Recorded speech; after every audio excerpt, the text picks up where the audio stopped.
আমার পেশেন্ট মেদিনীপুরে ভর্তি আছে। আমি রক্তর জন্য বিষ্ণুপুরে এসেছিলাম। বিষ্ণুপুরে রক্ত দিয়েছিল, কিন্তু যে আমাদের কাগজ এনেছিলাম, কাগজের থেকে যে রক্তর গায়ে লেভেল আছে 1 বছরের ডিফারেন্স। একটা স্টিকার আছে, কিন্তু এটা আপনার দেখুন স্টিকার বেরোয়নি।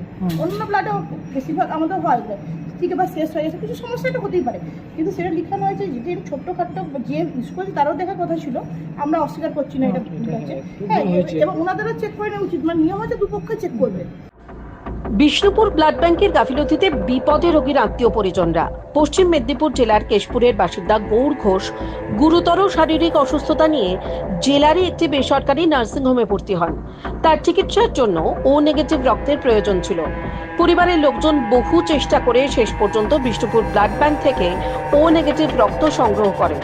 পরিবারের সদস্যরা সেই রক্ত সংগ্রহ করে দ্রুত পশ্চিম মেদিনীপুরে ফিরে তা চিকিৎসকের হাতে তুলে দেন, কিন্তু চিকিৎসক সেই রক্তের এক্সপায়ারি ডেট দেখে একেবারে হতবাক। রক্ত সংগ্রহের তারিখ সেখানে লেখা ছিল 26/2/2025 আর মেয়াদ উত্তীর্ণের তারিখ 2/4/2026। চিকিৎসক জানান, রক্ত সংরক্ষণের মেয়াদ সাধারণত 35 থেকে 42 দিন পর্যন্ত হয়, কিন্তু কিভাবে 1 বছর 2 মাসের এক্সপায়ারি ডেট এখানে দেওয়া হলো? আমার পেশেন্ট মেদিনীপুরে ভর্তি আছে। আমি রক্তর জন্য বিষ্ণুপুরে এসেছিলাম। হ্যাঁ, আর এখানে রক্ত বিষ্ণুপুরেও ছিল না, কিন্তু এখান থেকে আমরা ডোনার নিয়ে বিষ্ণুপুরে রক্ত দিয়েছিল, কিন্তু যে আমাদের কাগজ এনেছিলাম, কাগজের থেকে যে রক্তর গায়ে লেভেল আছে 1 বছরের ডিফারেন্স। হ্যাঁ, তাই আমরা আবার এসেছি। আমরা চাইছি যেন এই সমস্যার সমাধান হয়।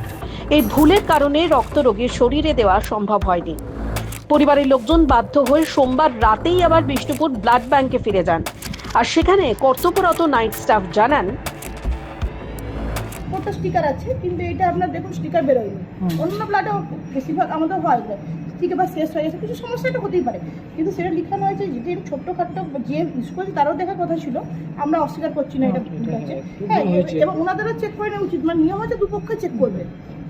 এবার সেটা যদি ওভারলুক হয়ে গেছে, ওরা তো বাই ফোন এটা করতে মেদিনীপুর থেকে করে না, বিষ্ণুপুর থেকে বিষ্ণুপুর ঠিক আছে, মেদিনীপুর থেকে না সত্যি আশ্চর্য লাগছে। সকালে এসেছি, আবার রিটার্ন সঙ্গে সঙ্গে আমরা বেরিয়ে এসেছি। আর আমি তো নাইট স্টাফ, আমি বলতে পারবো ছিল। হ্যাঁ, এই ঘটনার ফলে ব্লাড ব্যাংকের দায়িত্বজ্ঞানহীনতাই প্রকাশ্যে এসেছে।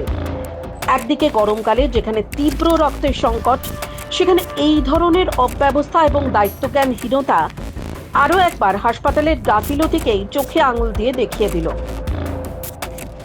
এই মুহূর্তে একটাই প্রশ্ন, এর বিরুদ্ধে প্রশাসন কি কোনো পদক্ষেপ নেবে? টাইমস নাও খবর।